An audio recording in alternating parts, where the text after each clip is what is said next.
Bonjour, aujourd'hui dans cette vidéo, je vais vous présenter bien un exercice très classique, hein, la recherche de l'irréductibilité d'une fraction en utilisant les théorèmes de Bézout. Le thème de cette vidéo, c'est l'irréductibilité des fractions en utilisant le théorème de Bézout ou, hein, si nécessaire, l'identité de Bézout. Alors, avant de commencer à faire l'exercice que je vous propose, eh bien, tout d'abord un rappel. Qu'est-ce qu'on appelle les fractions irréductibles? Alors, il vous faut donc un numérateur et un dénominateur, qui sont des entiers relatifs, et évidemment le dénominateur doit être non nul. Donc ici, B appartient à Z étoile. On dit que A sur B est irréductible, eh bien ça signifie que A et B sont premiers entre eux, c'est-à-dire qu'on ne peut plus simplifier. Alors un exemple, si vous prenez par exemple 14 sur 42, eh bien vous pouvez simplifier par 14, et vous savez que ça fait donc 14 fois 1, en bas 14 fois 3, et vous pouvez simplifier par 14. Il reste un tiers. Voilà. Un tiers, lui, vous ne pouvez plus simplifier. On dit que la fraction est irréductible. Voilà. Alors, on peut utiliser pour ça, évidemment, une des caractérisations du PGCD qui dit que si D est le PGCD donc de A et B, eh bien, on peut trouver deux entiers relatifs K et K' premiers entre eux. Hein, il existe K et K' premiers entre eux, tels que, hein, attendez, premiers entre eux, voilà, tels que A s'écrit K fois D et B s'écrit K fois, donc B égale K fois D', K'D. Et quand vous faites A sur B, eh bien vous avez en haut KD, en bas K'D, et en simplifiant par D, vous obtiendrez K sur K'. Et comme K et K' ici sont entre eux, eh bien vous avez une fraction irréductible. Donc on peut toujours réduire les fractions, alors soit par des diviseurs évidents, soit directement en utilisant le PGCD, et là c'est radical, vous arrivez tout de suite à une fraction irréductible. Bon, c'est pas toujours pratique de chercher immédiatement le PGCD, donc souvent on fait par division successive. Voilà, alors nous dans l'exercice c'est avec des lettres n, donc c'est des fonctions donc affines ici, donc des fonctions. Donc c'est un petit peu plus délicat. Donc voilà, alors on va vraiment essayer d'utiliser le théorème de Bézout et des combinaisons entre le numérateur et le dénominateur pour chercher s'ils sont premiers entre eux ou au moins quel est le PGCD possible. Donc cherchons une combinaison intéressante de n et n carré plus 1. Alors une combinaison, vous voyez, c'est n carré plus 1 multiplié par un entier u plus n multiplié par un entier v. Et ça doit donner ici quelque chose d'intéressant, c'est-à-dire si on peut quelque chose d'indépendant de n. Alors, voyons, ici je vous propose, alors il y a plusieurs possibilités, mais ici je vous propose par exemple n carré, donc fois 1 tout simplement, plus n fois n. Alors qu'est-ce que ça nous donne? Alors si vous faites ça, ça n'annule pas. Alors on va faire n fois moins n. Donc vous obtenez n carré plus 1, d'accord, moins n carré, et vous donnez 1, c'est indépendant de n. Et là on utilise le théorème de Bézout. C'est une équivalence. Et voilà, vous avez la deuxième partie. Ça veut dire qu'il existe U et V appartenant à Z tel que eh bien, n carré plus 1 fois U plus n fois U une fois V qui vaut 1. Et le théorème nous dit eh bien, que dans ces cas-là, n carré plus 1 et n sont premiers entre eux. Et on a fini notre exercice puisque vous avez prouvé que le numérateur et le dénominateur sont premiers entre eux. Par conséquent, eh bien, la fraction est irréductible. Et surtout, une chose qu'il va falloir préciser à chaque fois, c'est quand on applique le théorème de Bézout, le départ, c'est que A et B doivent être non nuls. Ici, n est différent de 0, puisque n est un entier naturel non nul, et n plus 1 est différent de 0. Donc on est bien avec deux nombres A et B non nuls, on peut donc appliquer le théorème de Bézout. Voilà, donc première fraction, vous voyez, on a bien l'irréductibilité. Donc le principe, c'est donc cette combinaison qu'on trouve, qui ici, mieux évidemment, c'est qu'elle donne 1, comme ça on a tout de suite des nombres premiers entre eux. Alors si elle ne donne pas 1, eh bien on va utiliser l'identité de Bézout, et on saura que le PGCD va diviser le nombre qu'on obtient ici. Vous voyez? Alors la deuxième, donc on va tout de suite regarder si on a des nombres nuls, donc 5n plus 2 est différent de 0, 7n plus 2 est différent de 0. Donc on pourra utiliser Bézout si on en a besoin. Alors, la combinaison qu'on va trouver, il faut évidemment essayer d'annuler les n. Là, vous en avez 5, ici 7, donc l'idée, c'est d'en mettre ici. Donc x 7, et là, fois moins 5. Et comme ça, quand on va multiplier, ici, vous aurez 35n plus 14. Et là, donc, moins 35n moins 10. Et vous avez ici donc, la soustraction qui vaut 4.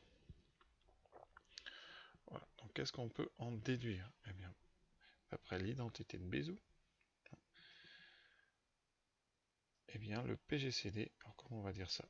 Donc, eh bien, PGCD de 5n plus 2 et 7n plus 2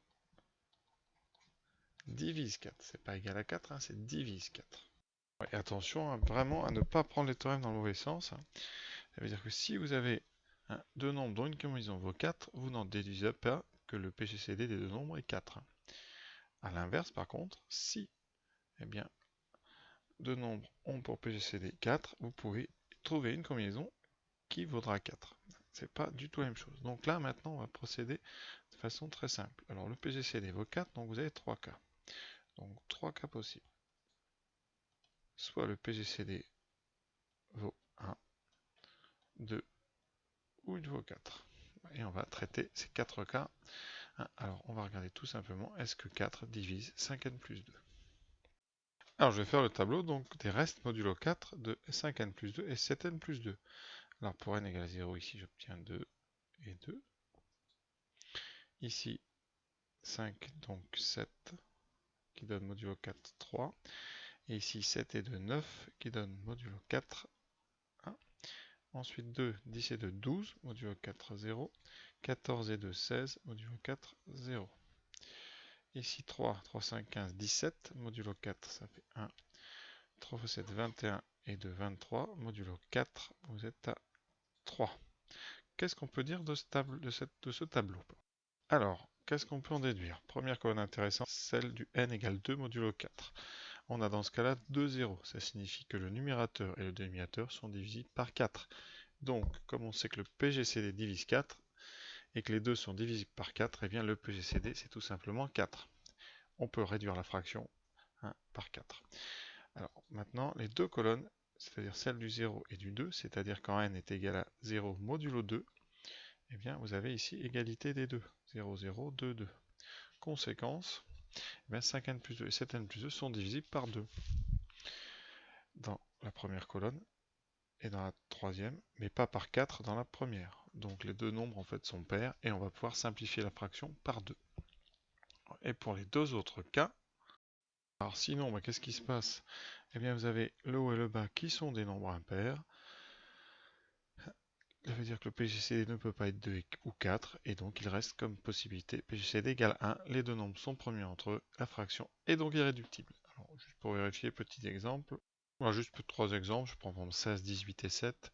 Alors pour 16, c'est donc un 0 modulo 2, un nombre pair, mais un multiple de 4, donc on va devoir trouver un PGCD qui vaut 2. Eh bien oui, effectivement, on a 82 sur 114 qui est bien simplifiable uniquement par 2.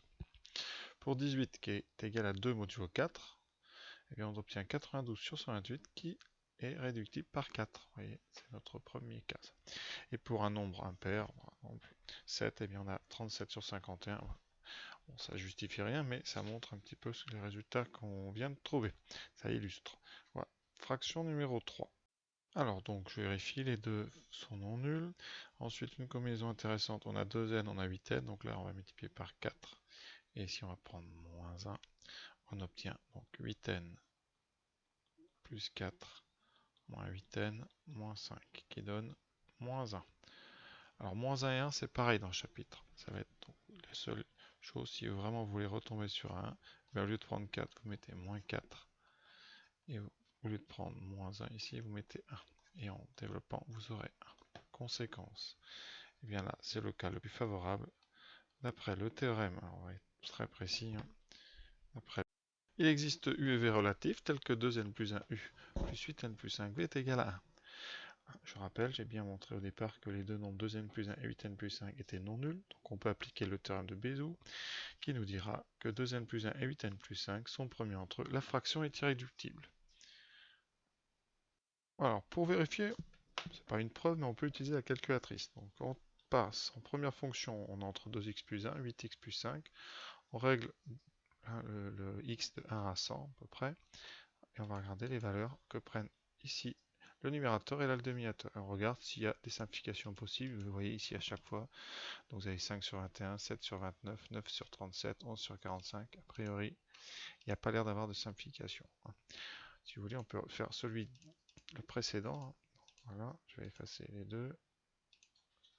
Et pour vous montrer qu'on aurait pu le trouver. Donc le précédent, c'était donc 5x plus 2 comme numérateur et 7x plus 2 comme dénominateur.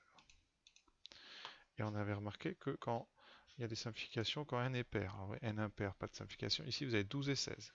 Ça se simplifie par 4. C'est ce qu'on a trouvé quand n était 2 modulo 4. Ici, une simplification par 2. Voilà. Donc on voit qu'une fois sur 2, vous avez des simplifications. Alors ici, par 6, c'est simplifiable par 4. Voilà. Donc nos résultats sont cohérents avec ce que la machine nous indique. Vous voyez, ça peut être quand même assez précieux quand on est un petit peu perdu. Donc on va faire le dernier. Alors pour le dernier, si vous voulez, on va commencer par la machine pour avoir une idée de ce qu'on va essayer de démontrer. Donc je rentre le numérateur x plus 7, le dénominateur 2x plus 1, et on va regarder le tableau. Alors est-ce qu'il y a des simplifications? Ici 8, 3, il n'y en a pas, 9, 5, il n'y en a pas, 17, 11, 9, ah, ici vous voyez pour 6, vous avez 13, 13, donc ça c'est simplifiable. On continue, voilà, toujours pas de simplification. On en a une pour 6, alors 18, 23, 20, 27, c'est pas simplifiable, 21, 29 non plus, 23, 33. Il n'y a pas l'air d'avoir beaucoup de simplification dans tout ça. Voilà, donc on va essayer de démontrer eh bien, que pour n égale 6, il y a une simplification et nulle part ailleurs. Oui. Ou alors quelque chose nous a échappé, donc on va démontrer ça. Enfin, essayer au moins de voir. Ouais, il n'y a pas l'air d'avoir d'autres possibilités. Pour la 4, je vais faire d'abord la machine pour montrer qu'on peut trouver un petit peu l'idée. Alors, je tape donc x plus 7, 2x plus 1, et je vais étudier. Donc j'ai fait un réglage de 1 à 100, voilà, je regarde. Alors 8 sur 3, irréductible, 9 sur 5, 10 sur 7, 11 sur 9, tout ça c'est réductible, vous voyez 12 sur 11, 13 sur 13. Donc on notera au fur et à mesure. Donc 6, on retient, on a 6. Ensuite on continue, 15, 17, 16 sur 19. Là, non. Il n'y a pas beaucoup qui sont simplifiables. 23, 33, 24, 35, 25, 37, 26, 30. Ah, les deux sont divisibles par 13. Donc on a 6 et 19. 6, 19. On continue. Voilà, vous voyez. Alors, le suivant, 6, 19. Si on rajoute 13 à 32, on va voir ce qui se passe à 32. Et bien ça, c'est un multiple. Les deux sont multiples de 13. Donc on a trouvé que pour 6, 19 et 32, on a donc une fraction réductible. Ça veut dire que le résultat qu'on attend, c'est n égale 6 modulo 13. On avance de 13 en 13, et à chaque fois c'est 6.